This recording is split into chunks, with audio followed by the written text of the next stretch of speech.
J'ai reçu des réponses concernant ma dernière vidéo sur les MMR cachés, les MMR, les Hello, pourquoi des fois je perds -25 et je gagne +12, ou alors pourquoi dans une même game on peut avoir un platine 3 et un IMO 1. Je vous lis la réponse de Riot. Pour ce qui est des joueurs que tu rencontres donc en jeu, que ce soit avec ou contre toi, il faut savoir que lorsque le système de matchmaking place les joueurs ensemble, il le fait en fonction de votre MMR.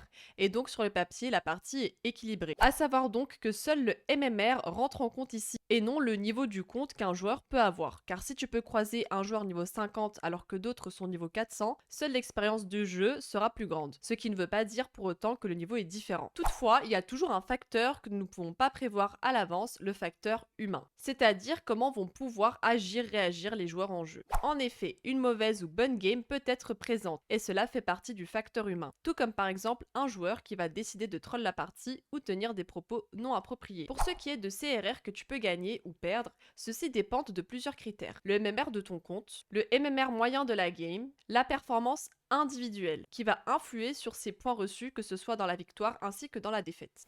Non, ça c'était pas écrit ça. L'ensemble de ces points peut donc expliquer les RR que tu peux recevoir et ceux que tu peux perdre lors de tes défaites, que ce soit en ascendant donc ou dans un autre niveau. De notre côté, il faut savoir que nous ne touchons en aucun cas au point classement afin de ne pas déranger le système. Pour ajouter plus de détails, note que même si le matchmaking crée des parties avec deux équipes du même MMR, il se base aussi sur le MMR individuel des joueurs. Cela explique d'ailleurs pourquoi parfois dans les parties de grandes différences de rank peuvent arriver. Si un joueur est gold par exemple, mais qu'il a un MMR de diamant, alors il jouera avec et contre des joueurs diamants. Les bons joueurs ne sont pas placés avec des joueurs plus faibles pour équilibrer les équipes. Concernant le calcul du MMR, cela doit rester privé pour éviter tout abus, mais grossièrement, il se base sur les performances en jeu et pas forcément les statistiques brutes des joueurs, c'est-à-dire l'utilisation des sorts, les dégâts par round, le KDA, les clutches, la gestion de l'économie, etc. Un joueur ayant un mauvais KDA mais une très bonne utilisation de ses sorts, gagnant des rounds impactants, peut vraiment faire la différence, contrairement à un joueur qui certes a un bon KDA mais qui ne se base que sur son aim. Ça, je vous l'ai toujours dit, les kills ne font pas tout, c'est très important de bien gérer les timings, les sorts, les clutches, etc.